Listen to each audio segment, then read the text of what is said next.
Hello and welcome into another edition of Around the Ice on Fantasy and Frames. I'm your host, JT.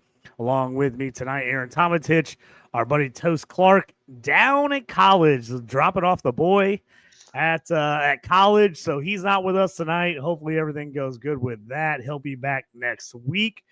But for tonight, what we're going to bring you guys, we're going to talk a little defense. Something that gets ignored a lot. Aaron, let's talk some defensemen. We're going to talk about some of the top end guys. And then we're going to get into some sleepers, some guys that like we feel like are in that breakout mold. Maybe a guy that's being underdrafted a little bit. Some players that you like, some players that I like that we think are about ready to take that next step. And then we'll maybe throw in some sleepers for you. If you're looking for some of those young guys, possibly to throw on a taxi squad, put in your minors. Depending on what league you play in, what they call a taxi squad or minor leagues. We could throw some of those minor leaguers down there.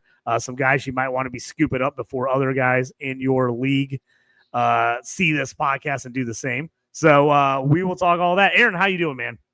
Good, great. Again, we're inching towards the puck drop. Right around 50 some odd days, 58, 56. I can't remember. I lose track.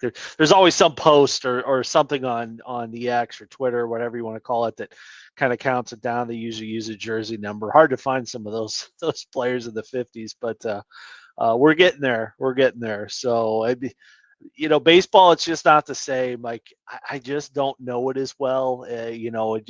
Again, we're in that kind of college football's feels closer. Training camps are going for the NFL. NHL camps haven't started yet, but we're getting there closer to that, and that's really the payday, at least it's for me for bets and everything else. So I just cannot wait to get there. I was just looking at my DraftKings. I had to re-put all my credentials in because it's been so long since I logged in. I said the same thing. Usually I'm all I looked at my the other day. I was like, man, I haven't been in my DraftKings account or like FanDuel account or like anything forever because like the whole summer I basically took baseball season off completely this year. Usually I'll do a little bit here and there, but I just so much in full. I had so many drafts this summer. I got into a ton more college football leagues. If you haven't done college football fantasy, do it. It's awesome. I love college football. So I got a ton more college football leagues, which means I was drafting all summer. Right now, July getting into August is charity draft season for football. So a lot of the big charity leagues are going right now. I finished up a few. I got a couple more. I'm still in the Warrior Bowl draft. I'm in right now.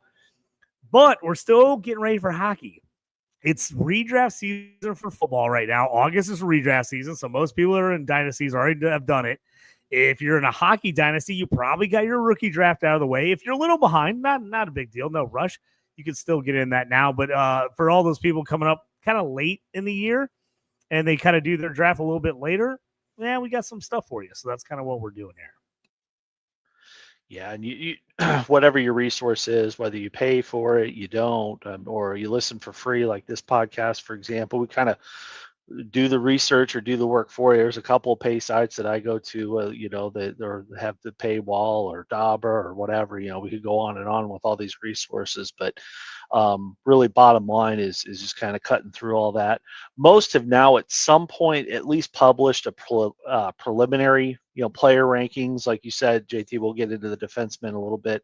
We'll focus on there. That's your wheelhouse. You're the defenseman guy. So we'll look at those but yeah, if as you start to look and again, like you said, as you start to get, if you hadn't already had your draft or maybe you're kicking off a season or wherever you're at, or a redraft league for hockey, you can find a lot of those predictive stats or the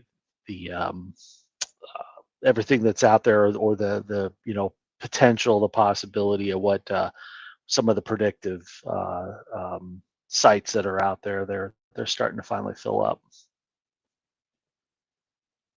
Yeah, let's we're gonna get into some of these guys later, but let's talk about some of the big dogs. Some of the teams. If you're maybe in a startup dynasty league or you're in a redraft, who are some of these defensive men you want to look for? Obviously, we talk about it every show, and we're gonna say it every show until the end of time.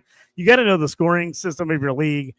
Obviously, defensemen, depending on the scoring system. You've been in leagues, I've been in leagues where basically the scoring is so low for defensemen that it's like they're almost an afterthought. So if you're in a league like that, maybe suggest your commissioner adjust that, or you, if you're the commissioner, look to adjust that. We want guys to be playable. We want guys that you want to have. It's always horrible when certain positions are completely just, are non-existent. You know what I'm saying? So it's like, man, we want to play these guys. So we've done adjustments in our league. Our Bangers League, obviously, defensemen count for a lot more because of the hits and blocks and all that good stuff. But if you're in a league that's not like that, just be aware. Not that defenseman, not that you still don't want them. You just are going to drop them way down your draft rankings. Correct, Aaron? Yeah, absolutely. As you talk through that, JT, the first thing that pops into my mind is our commissioner. I don't know his real name, so I can't give him a proper shout out, but his team name, Seattle Karen, in our Dynasty salary cap league, which I find the most challenging and the most fun. Even though I'm a bottom feeder, I'm rebuild. I tore the house down. I'm rebuild mode. Had the first overall pick now, I think 3 years running. But anyway, what Seattle Karen did is really did adjust those defensive scoring. So it's not a bangers league. This dynasty salary cap that we're in, it's more traditional scoring. Primary assist gets a little bit more than a secondary assist. So I won't go all through all the finer points of our scoring system. The point is we had to boost defensemen. With contracts, your contract, like your highest paid players are still forward centers, McDavid's, McKinnon's, those guys. But defensemen collectively, their average salary is pretty high. It's they don't have the floor that the forwards have. They don't quite have the ceiling. So they're somewhere, but if you look at them collectively as a collective group, defensemen are very well paid in the NHL. Again, you can argue any way you want to build an NHL team, it typically starts that out. Those guys get a lot of money. So when you're in a salary cap league and you're paying a lot of salary cap on guys that aren't showing up on your score sheet, might be time to make an adjustment. And that's exactly what happened in this past offseason. So excited to get into them because I feel like in that particular league, they're a little bit more relevant. Our banger league, like you said, they're always been relevant. Block shots, hits, those types of stats. We add those to the, not just the traditional goals and assists. So I still go forwards first, but defensemen, there's an argument for it now, especially after a scoring adjustment. Yeah, especially like we talked about in our in our salary cap league. Yeah. You've got so many guys that make good money. You're like, you need them to score points, or like you don't want them on your roster. And we've seen it with some guys that are making 10, 11 million a year, aren't even on rosters because guys aren't scoring enough points for how much money they're taking up on your spot. So I always suggest taking a look at that. I think he did a great job. We all kind of said something like, hey, man, we probably need to raise defensive scoring in this league. And they did, because I'm like, hey, man, we're paying a lot of money for defensemen. And like, you're going to get to the point where everyone's just going to take the cheapest guy they can get and plug him in. And you never want to see that. You never want to see a league where the best guys in the league are like on the waiver wire because they're too expensive and not scoring enough points. So, you want to keep it as real as possible. So you want those guys to be in there. So I think that is a good suggestion. So always bump up that scoring out there, commissioners. And if your league is a little low on scoring, raise it up some. Give the defensemen some, give them some love. Give them some love because they got a hard job too. So let's get into talking about, before we get into some of our breakout guys, some of the guys we kind of have our eye on to kind of take that next step in the draft. Let's talk about, real quickly, let's go into some of the high-end guys for anybody who's like, hey, man, who are the top guys I should be looking for in my league? To me, my list is Gale McCarr right at the top. He's a guy you got to be looking at. Zach Werenski from Columbus Blue Jackets, monster year last year. Biggest question mark with him is, can he repeat that? Quinn Hughes is another one, a fantastic real-life player. He's going to be better for you in a points league, not so much in a bangers league. I've got him in our bangers league. I took him earlier than I wanted to because I got all thrown off because my favorite guy that was supposed to be there and I got sniped was Rasmus Dahlin. I love Dahlin for Buffalo Sabres. He was the guy I had my eye on. He's who I wanted. I ended up taking Quinn Hughes. But again, Quinn Hughes in a points league is going to be very, very good for you. But in a bangers league, he's a guy that drops a little bit because he just doesn't hit and block as much as some of these other guys. Victor Hedman, an older player from Tampa Bay, is always up there. Evan Bouchard has been really solid the last couple of years for Edmonton. So some of those guys are some guys on my list. Anybody else you got that you kind of think of like guys that if you're going to be picking and you're going to take a guy fairly early, obviously, like you said, you like to take the forwards and the centers first. But who are some of the type of guys on your list that, like, if you had your choice, what are those guys? Are you kind of like, I'm thinking this guy, depending on where I get them? Yeah, and I think you've covered a lot of them here. That those again, if we tier these out, and I think before we kick off the season, we'll do a tiering pod. But when I think of that, the only one again, and you've already kind of touched on it here. The only one I have a little bit of hesitation on that I would probably drop to a tier 2 or tier 3 would be Rowinski. I have no fancy stat to tell me that he's going to regress from what he did, other than it seemed like last year came out of nowhere. Like he's been a great offensive defenseman. He's been a great defensive defenseman. So, maybe it's just a breakout year, and then we see this every year. I don't know. I'd like to see at least a little bit more consistency with that because I don't know. I don't have the stats in front of me, but for a while he was leading in the entire team in points. Maybe he finished off, and it's the Blue Jackets. They were right a playoff contender right up until the very end. So it's not like they're a bunch of slouches. They got some really up and comers, from Marchenko to Kent Johnson to Monahan had a great season over there. So that's the only guy I'd probably bring out of that. You already hit everything else, though. Cale Makar, he gets stats like a forward. Quinn Hughes, same thing. Not your prototypical banger, though. Quinn Hughes, like you said, I'd probably target him in other leagues, especially redraft. Redraft, he's a no-brain. Probably first round, high second round pick for Quinn Hughes. Love the Hughes brothers. There's talk, and we've talked about this before too. Talk that he could ultimately end up in New Jersey. I think that's kind of what he wants to do. He certainly hasn't re-upped or re-signed in Vancouver. That's kind of already hanging over their heads, the pessimistic fans. But the only other one that I'd say, and I know it's one of your guys, and it's a guy that we'll talk about or highlight a little bit more. We can get into now, but definitely Moritz Seider. I'd say this is the year that he leapfrogs Hedman. Hedman's a great. You look at that, his career, he'll go down as a great defenseman. But when you're talking about winning your fantasy league, you're talking about winning your dynasty league, you've got to look at who's next, not who, the past. If you're a fan of Tampa Bay, it's great to have this guy. I'd love to have him. He's shut down. He's huge. He just defines. He's a Stanley Cup winner. But if you're talking fantasy, then you don't want to be late to that. I think this is the year that Seider, leapfrogs him. And again, you're talking probably not a tier 1 with Seider, but you're talking tier 2. Same with Bouchard. Bouchard just got his paycheck. We'll see if that impacts it. I mean, he doesn't seem like the type that was playing. He seems to progressively gotten better. Wasn't paying for a paycheck. Wasn't paying for his free agent year. But the last one I'll mention real quick is Lane Hudson. Not tier 1, arguable tier 2, but man, what a rookie season. There's all kinds of hype about him. He's a littler guy.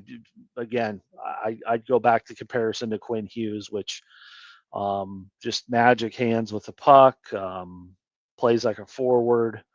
He just had 1 million assists. So I look at him possibly. It would be a bit of a stretch, but I don't know. Again, I'm more on the gamble. I like the risk, the high reward, high risk. I'm fine with that. I'll take the risk. I'll take Lane Hudson if I miss out on, say, some of these top guys we were talking about. But he's right on the cusp. He could be a clear top tier 2 or tier 1 by the time we talk about this next year. I agree with you, especially in Dynasty. If you're in a newer Dynasty, Yeah, Hudson's a guy I want. Like we know Yeah. this that you could take some of these older guys that have experience. They're gonna play deep into their age group. I mean, defensive Oh guys in the yeah. NHL, the top end guys can play forever. So I'm never super nervous about them. It's almost like IDP football. I do a lot of IDP, and people are like, "Oh, what?" I'm like, I'm not as nervous to take the old guys on defense because most of the old guys on defense are just rock solid. So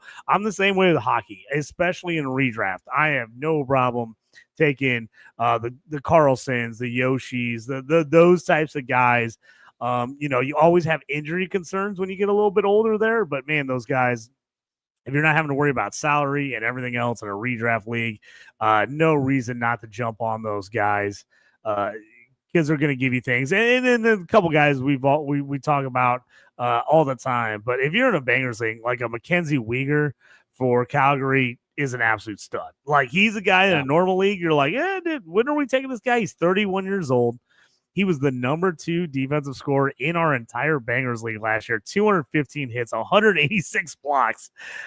He also, for one of the first times, added in quite a few assists, 9 goals, 38 assists out of him. So that was really nice to see out of him. He's always been the hits and blocks guy. But you get a guy like that, he's a nice add in just if you're in a hits and blocks league. And another guy that's a real sleeper you can get later is a Radko Gudas from Anaheim. 2 goals, 13 assists, but the dude 262 hits, 169 blocks last year. He finished top 10 in our league in scoring. So again, we talk about this all the time, but look at how your scoring works, see how things work out, because some of these guys, are not going to be guys you take very early on, but you might want to steal like a round or two earlier than you think they're going to go.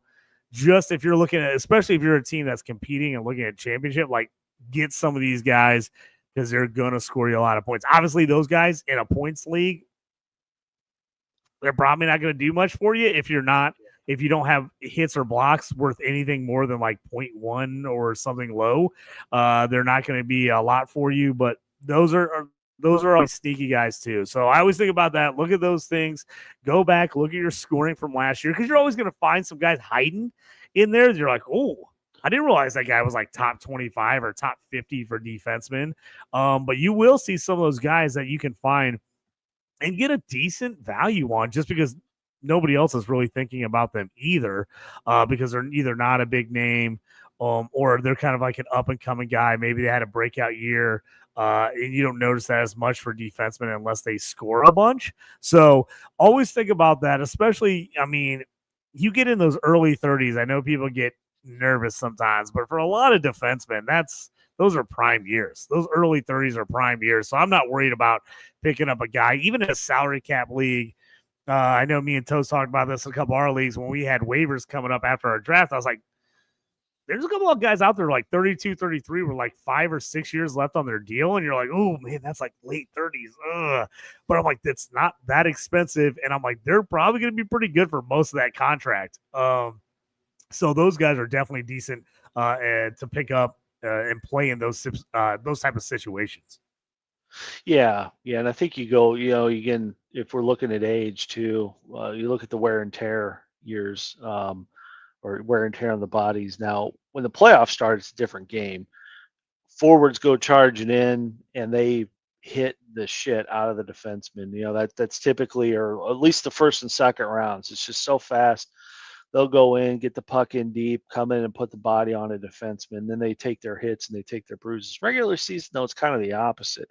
The defensemen are out there laying the hits on. That's a big difference. It also can add longevity to your career. If you're already grinding out 82 games a year, trying to keep the puck in your zone, much, much harder to do. And again, sometimes with defensemen too, some of that defensive responsibility, some of those skills take a little bit longer to develop. I mean, all the kids start out with, puck control and skating around cones and shooting. Everybody wants to score a goal. Who wants to sit in the passing lane and block a shot? Who wants to be Jacob Slavin? Everybody wants to be Connor McDavid. So some of that does take a time so these guys just naturally, they're going to play later in life, in their actual life, into their 30s, like you said. They're not going to be, you're going to have your phenoms, Lane Hudson, Cale Makar, Quinn Hughes, yeah, again, the list goes on and on. You're going to always have those no matter what the position is, but these D-men can go for a while. They get a ton of ice time. Um, with 3 lines, it makes sense why that is. There's only 2 of them back there, but a lot goes into that too. A lot of the shutdown or quarterbacking a power play that can kind of, some of that's it's usually 1 or 2 guys that go out there on the power play time now that they have the typically 4 forwards. You see 1 D-man, so that cuts back on some of that wear and tear even when they're getting 25 goals a game. So the game's kind of evolved to that, and you can see these guys, and you can go through and pick up, and you mentioned that too. Hey, there's some guys on the waiver wire, salary cap and everything else, but you can waiver wire some of the lower end. Like if you miss out on the big names or whatever, you get down to the tier 3, 4, 5, 6 tier. You can waiver wire a lot of these guys too. Just a thought. Again, it's all about how your league scores, but it is possible to do that and get by okay. Yeah, let's jump into some of our breakout players. One of the guys we brought up already and we want to talk about is Sider from Detroit, one of my favorite guys.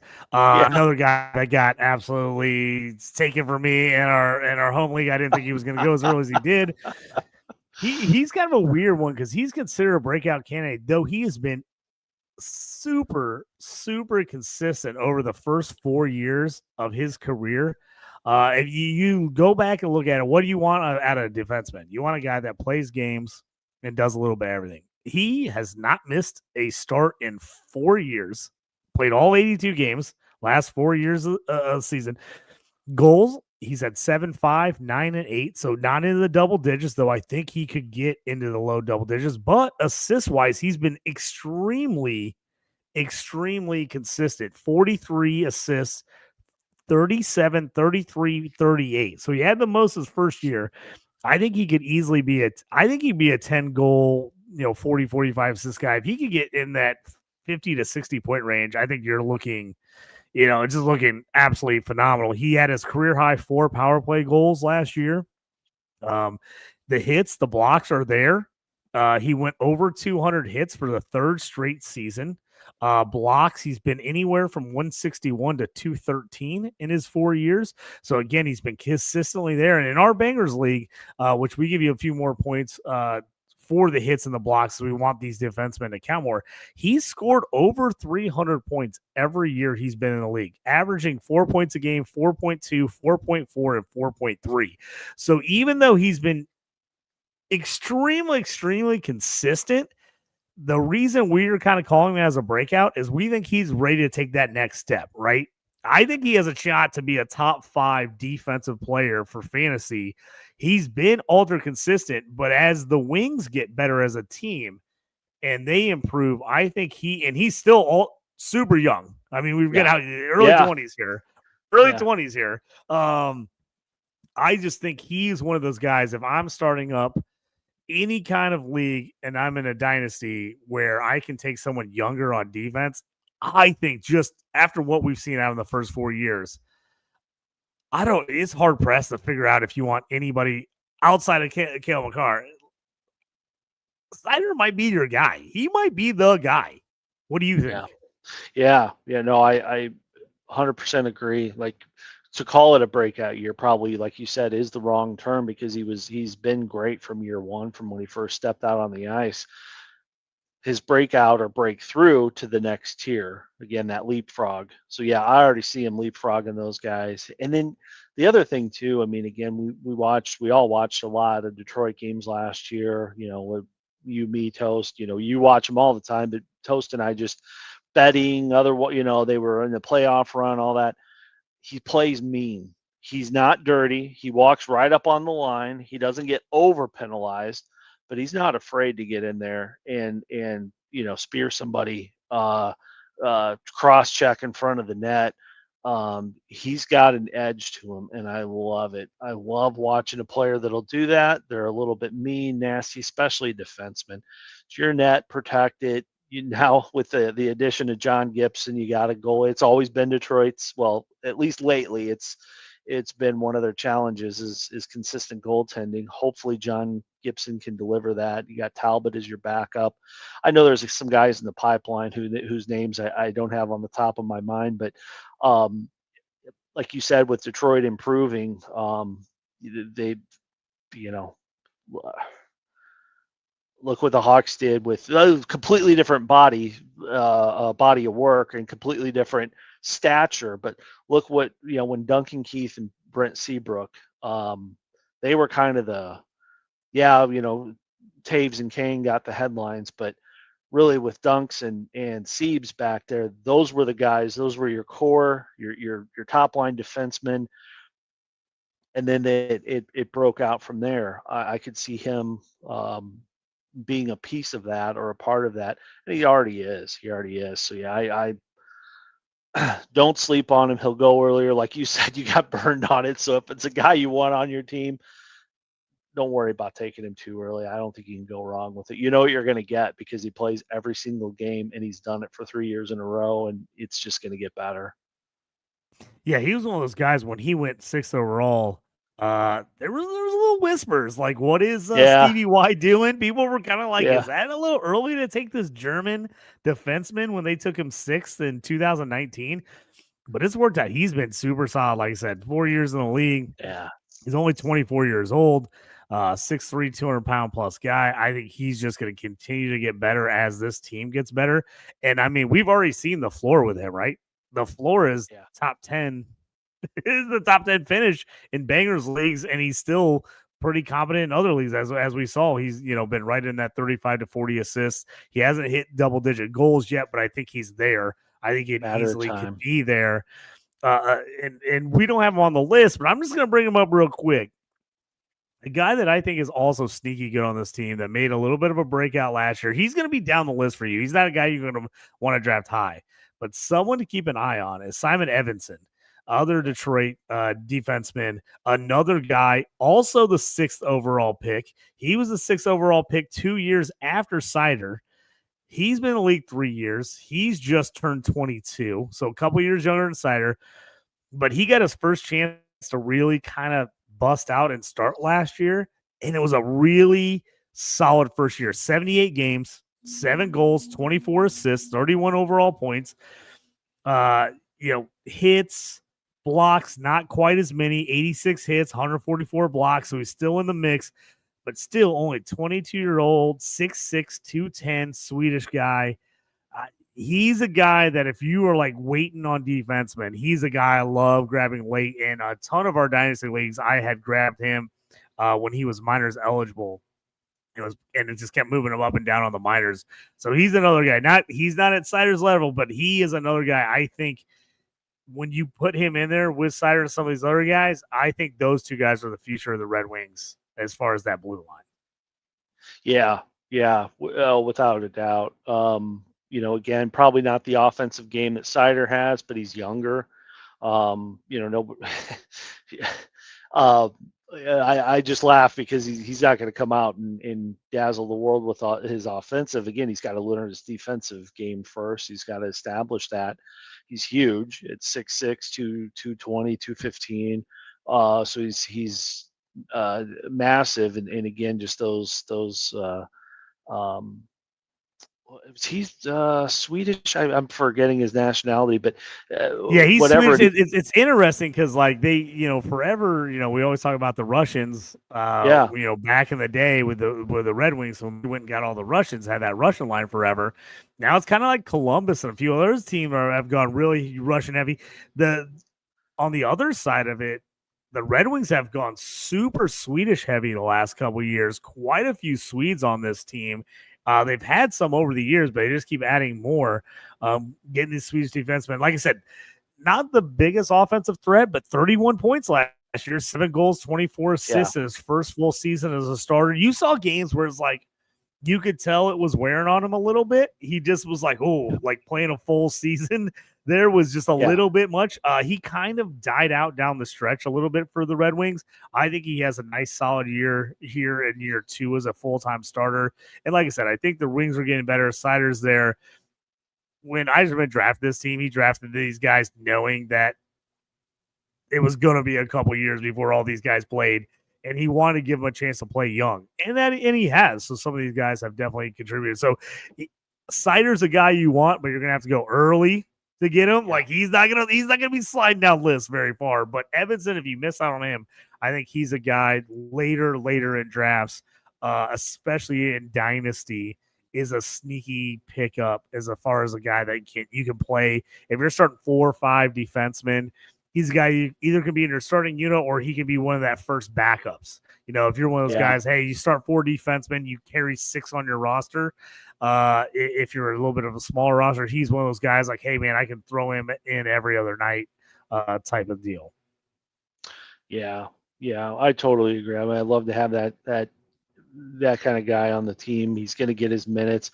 Maybe not on the power play for right now, or even the PP2. Definitely not PP1, but maybe not on power play 2. But he kills penalties. He was an integral part of the penalty kill. Speaking of Detroit, too, as I'm kind of looking at some of the stuff on these two guys. Had no clue Detroit was the 4th best power play last year. I mean, again, we know that they just barely missed out on that, but those things are important because if you have that effective of a power play, obviously from an offensive perspective, that's important from for fantasy purposes, but also to the penalty kill, because if it's just how the game goes. I know there's some controversy behind, you get a call against you, then you get a call against the other team. It seems to go back and forth with that. There's no science or no data behind it other than just kind of the eye test. But when they're scoring at a mark like that, you got to have guys that may get some of those calls that are a little questionable, but it has to kind of even out the flow of the game. So that's why I bring up his penalty kill minutes, because he's out there killing penalties too, which well, if you're in a cat league, that can count. If you're just in a straight up time on ice league, it all depends. But this guy's definitely up and comer. Excited about him. Yeah, the Red Wings have had some older vets on their team that have kind of taken some of those power play roles. I definitely think Evanson's a guy who could work his way into some of those roles. Like you said, no power play last year, played some good penalty kill. I think he could definitely work his way up. I mean, they've got some seasoned vets that have kind of taken those spots the last couple of years, but I definitely think that's something he can work his way into. So we just made my day by talking all Red Wings to start off things. So let's move on to a couple other teams, couple other players. Who else are some of the guys that you got on your breakout candidate list? Well, the first one I'm going to talk about, this is complete. The very, very, very risky pick here. So I don't want to. This is going to be a guy you want to mark maybe towards the end of a draft. I'll say that, but don't take a flyer on him. Don't completely just have him fall off your radar. So again, depending on how many rounds, maybe towards as it's dying down. But Riker Evans is a guy I think. More appropriate to call it a breakout. When we talk about Mo Sider, he's already broken out. He's already a big name. This guy's probably right on the cusp. Just signed a 2-year contract. One of those, I wouldn't say, I guess for more lack of a better term, kind of a bridge deal. He was an RFA. They had to give him qualifying offer anyway. Only 2 years, so they didn't lock him up. Some of these guys that are signing these 7 or 8 year deals that are maybe have a little bit more of the spotlight on them.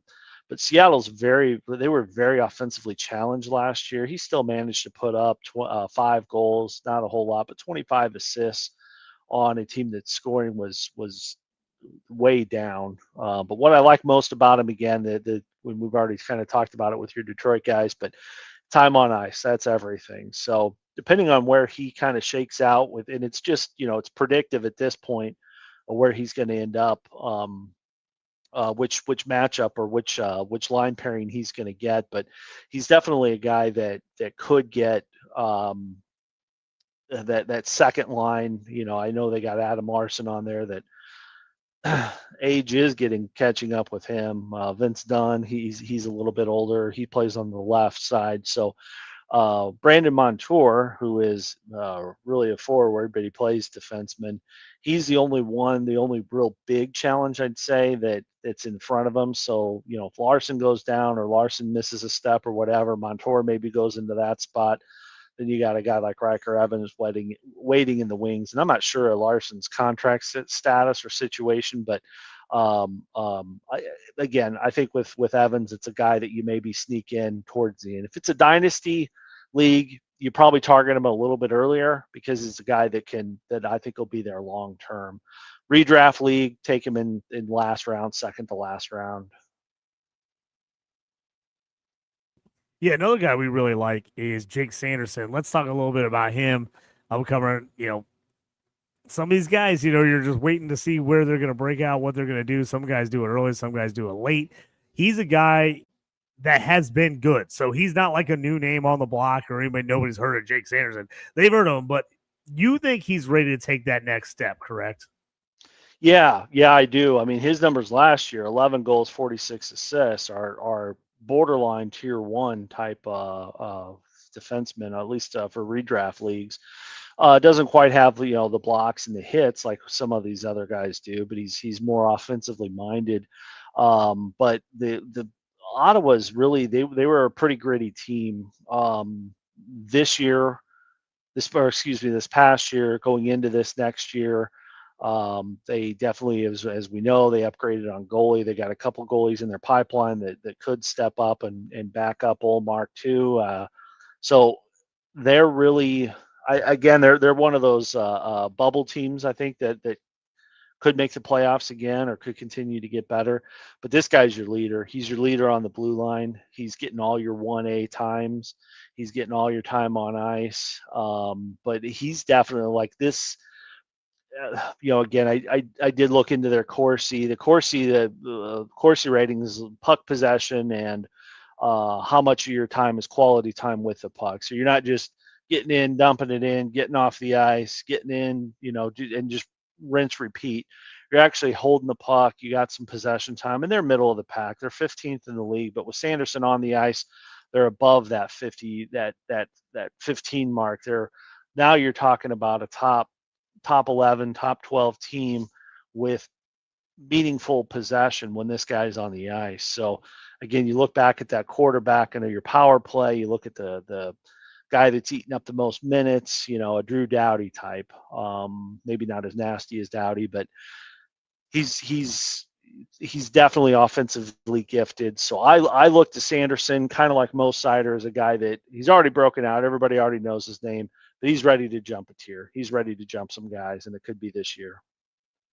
Yeah, if you're in any kind of CADS league where they're giving you power play points, power play assists, any kind of bonus, this is where Sanderson really comes in and helps. 5 power play goals, 25 of his 46 assists were on the power play. So this guy's in the power play. Wow. He's in the mix. So huge numbers for him there. So if you're in a league that does break that out at all, that's a really nice number. Now, the thing with him in a bangers league, he does block. So he gets you blocks. He's been up over 100 every year. 163 last year is a real nice number. The biggest problem for him, he just doesn't hit a lot. He's usually in that 35 to 45 range. You'd love to see him get a little closer to 100. If he gets you 100 blocks or 100 hits, he'd be crushing it for you. So if he can get the hits up a little bit, but man, the blocks are still there. So you're getting that from him. He did have a career high last year in shots on goal at 195. So again, If you can get him up over 200, you got to like that out of your defenseman. Like you said, 46 assists, high-powered Ottawa offense. We all talk about how much we like this Ottawa offense.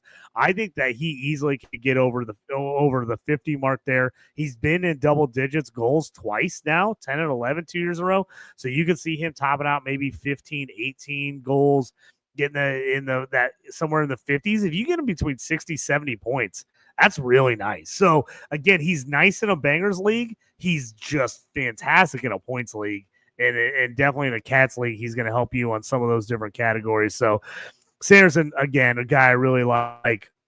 In our home league, just to let everybody kind of know, he was at like 3.6 points a game, just missed the 300 point mark in our bangers league. And so, but he was right on the verge there. He was right on the edge. And again, another young guy. I think he's 23, 24, right in that range. Wow. So, Yeah. super young guy. I mean, you got to think these guys like this that we're talking about. I mean, they got 10-year, unless something catastrophic happens. These guys should have another 10 years in the league. So, for dynasty purposes, you just absolutely got to love that. And then again, anytime you can get guys that are on pretty good offenses and pretty good power plays, and they're playing in those areas, it's just giving them extra opportunities to score. Like you said with Sider and now with Sanderson, they get on those power plays. That we said with Sanderson, 25 power play assists is phenomenal. So that's what you want to see out of guys like him.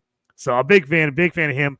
I'm with you on him. I think Sanderson and Sider in this list that we're talking about, I think they're probably the two guys that are sitting there ready to make that official jump. Like, they're right there. They've been good. Everybody likes them.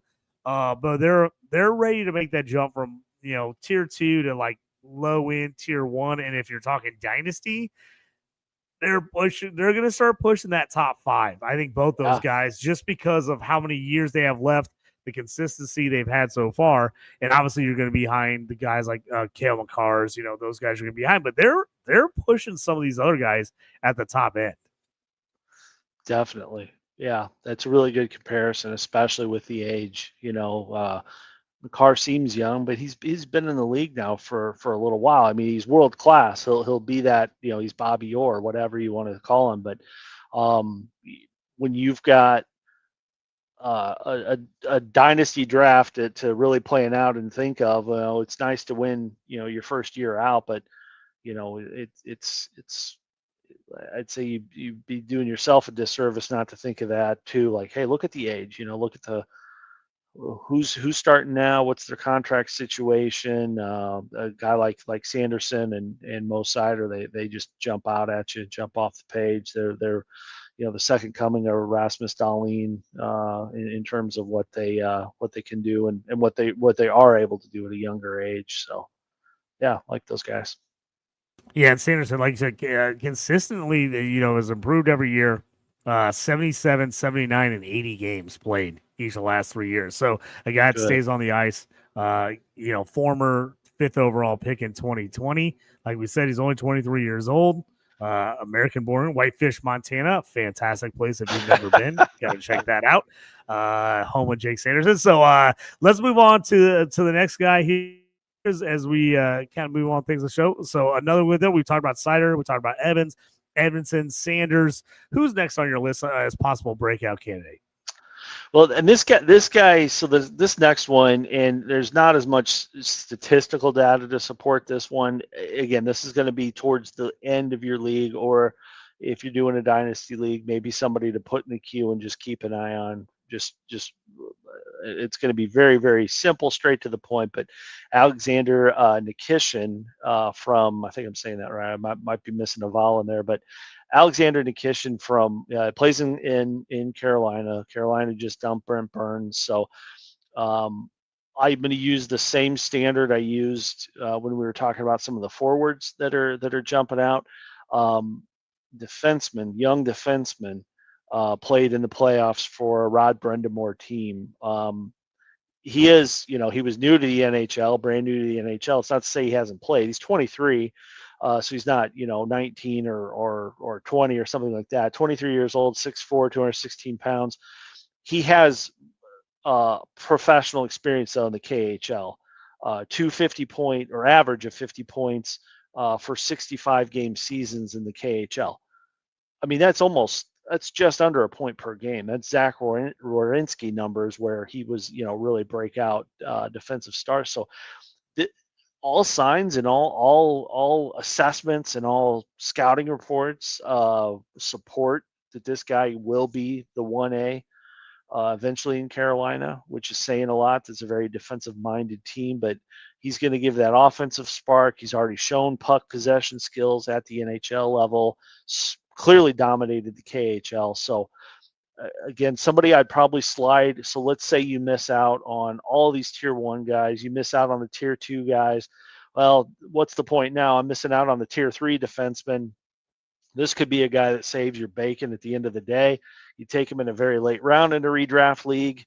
In a dynasty league, you got to get on this guy probably top 15 round. You know, you got to go a little bit earlier, just because, like you said, the value, the age, the contracts, all those other things that certainly promote his value when you're talking about a dynasty or salary cap league. But I think he goes in all leagues, all formats. Doesn't matter the format. Draft this guy, or at least put a check mark on him. At least put a watch. You can watch those guys in the team, or like you said, you had the minor league eligibility, whatever it is. Get this guy on your watch list. I love it. This is a guy that a lot of people, when they're looking at just points scored, what they've done, they're not going to see anything last year, not realize that he was getting solid time in the playoffs. Like you said, this guy crushed at the KHL level. He is Scott St. Petersburg. He's their all-time leader in scoring by a defender, 177 points, including 54 goals in 288 games. All-time leading scorer for that franchise. He was the KHL defenseman of the month 7 times in the last 3 years in that league. So he dominated. That's a man's league. KHL, you know, they're not messing around over there. There's a lot of good players in that league. So when you're playing well in that league, it usually transitions pretty well to the NHL. I think you're right. The fact this is a guy that we didn't see a lot in the regular season, but man, you got to be impressed with the fact that they leaned on him and let him play in the playoffs. You got to think he's a guy that is gonna jump this year big time. You want to get on him now, why people don't know about him before he hits. Especially if you're in a dynasty league, like you said, where you can move those guys up and down from minors to starters in a salary cap league, he's going to be a guy you want. He gives you just that extra flexibility where you can move guys up and down. I love this. This is like the, oh man, I didn't even know that guy was out there guy. You know what I mean? Yeah. Like diehards know him, but like unless you are just like on top of it, this is a guy that a lot of people aren't going to realize. And about midway through the year, they're going to be like, why didn't I draft that guy? Why wasn't he on my list? And they're going to look at it and be like, oh, I messed that up. I think this is a great reach by you. I love this one. I think he is super underrated. Like you said, on the team that plays defense, he's shown that he can score on the defensive side. And again, when you're not getting a ton of points from your forwards, where Carolina doesn't always, it's a good thing for the defensive guys. That gives them the shot to possibly get some points. So I love this call from him. He's definitely a guy, dynasty-wise, like you said, put him on that watch list, keep him in there in the queue, and then snag him up when you can. 2 more guys to go over here before we finish things out tonight. Yeah. Next one, Thomas Harley. Again, this is going to be a guy I would categorize like we kind of put paint him the same way we're painting Mo Sider, that he's already a name. He's already known. But here's, again, looking into some of this is we're kind of researching what our topics are for the pod. This 16 goals, this guy 16 goals, 34 assists, and 23 minutes of ice time. His Corsi rating. So again, it's the individual rating. What are you doing with the puck when this guy's on the ice? He's over the Jake Sanderson level. So you hear a lot about Heiskanen, and well deserved. He's very good, but he doesn't have the he's like the, again, I compare Jacob Slavin, Gustav Forsling in Florida. These are guys that come to the top of mind. Amazingly skilled at defense. They've got the defensive part of the game down. They get in the lanes. They do what they do, kill penalties. They do all the stuff that makes your team a Stanley Cup champion or a contender. But Heiskanen, he's not gonna put up 16 goals in a season. It's the way to shake this. The other thing too, a lot of ice time in the playoffs for Harley this year. I know Dallas didn't, it was kind of a disappointment, so to speak.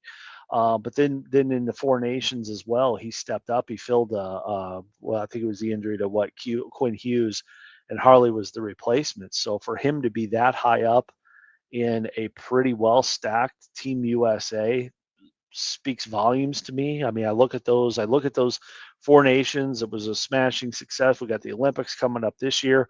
Like, what are those depth charts like? Because that's your best of the best for the countries So let's look at what the coaches are seeing with these guys. These are guys that, I mean, everybody thinks they're 1A defensemen's the best in the world because they see him at practice every day. Well, what's it like for the guys that are actually coaching these international teams? What are their depth chart looks like? Again, I've said this on the pod many times. Let somebody else do the work for you. If somebody's seeing something in this guy to put him as Quinn Hughes backup, man, he must be doing something right. So I'm just really impressed with his offensive talent. Again, you look at him in a banger league. There's going to be some guys that probably do the little bit more of the staples, the hitting, the blocking, the shots. But if you're in a redraft league, this might be your guy that if you miss out on tier 1, tier 2, don't worry about it because this guy's floating around out there. Take him in round 8. He may hang there with the big boys. I mean, those numbers certainly support that he's got the ability to do it. Yeah, a great point that you brought up. This is something that I would not have guessed unless I looked it up. He's Same, played 56 playoff games in the last 3 years. Wow. 56 games he's been into the playoffs. That's a ton of playoff game. For a guy that's 23 years old, he's already played in 56 playoff games. I mean, that's crazy numbers, and he's been good. He's been solid in the playoffs. Like you said, regular season numbers of the last 2 years, 15 goals, 16 goals, 32 assists, 34 assists. So he's at 47 and 50 points. Shots blocked. He's there. He's 110, 130, right in that range. He's a lot like Sanderson. It's like the hits just aren't there. He's like in the 30 to 60 range, depending on the year, but he's getting a decent amount of shots off. 171 career high last year. But he's on a powerful offense on a good team. They can get him points. Got a shout out. He's a Syracuse New Yorker. Went got my master's degree from Syracuse. Love Syracuse. Great hockey up there in central New York. So got a shout out to him there. 23 years old still. 6'3", 210 pounds. He was a former first-round pick, 18th overall in the 2019 draft. Like, again, we're talking about some of these guys that are 23, 24, right in that range. They've already proven that they can play in the NHL. But what you're talking about is like, these are the guys to be eyeing to grab before they jump to that next tier. Grab them now before they become super expensive, super hard to get in your drafts. If you want to trade for them, you got to spend, through the nose to get them. Like, go ahead and get some of these guys now, especially if you're in any kind of startup dynasty leagues. These are the guys that kind of target because they haven't necessarily made that step to where everyone knows them and they're the top 5 guys at their position. But they're right there. They're right there, and they're in their early 20s. So this is another one I thought I was 100% behind. I was like, I love this. He's young, 2 super solid seasons back to back, and on a really good team. Yeah, that's what you love too, because as long as these guys are on good teams, they tend to stay more consistent. You have a little more fluctuation sometimes on some of these bad teams because it just depends on what you're getting asked to do. Because of where you're deficient as a team. When you're on a good team, they're not asking you to do stuff they don't need you to do. You can go out there and just play. So I think you're right. Heisman is great and one of the best defensive players out there. For fantasy, you're almost better off waiting on Harley and taking Harley later. Yeah. Because he's going to be cheaper, but he's probably going to be a better overall fantasy score, even though, we know Heisman is great, but he's so good at defense that he doesn't get you many points because he's so smart with the angles and setting things up and doing all that he doesn't get a lot of hits, blocks, all this other stuff. So maybe Harley is a guy in Dallas. If you're going to go that way, he might be the guy to be starting to, target. Yeah, definitely. I mean, for Heiskanen, like, why put a shoulder into somebody when you just take the puck off the stick and go skate the other way? So I don't have to hit you because you suck. You're not going to get past me. Exactly. He's like, I just poke it away from him. I'm going to get you an angle where you can't get a shot off anyway. I'm like in your way. There's no way you're going to like, okay, I don't got to take you out. I know you're going to have to give up the puck. So exactly. That's smart. So as we come down here, we're pushing up against the hour. We're going to get our final guy of the evening here as we're talking defensemen here on Fantasy and Frames Around the Ice episode. Give us your last guy of the evening. Well, this is again. I'm going to probably categorize this next guy as a stretch as much as Riker Evans.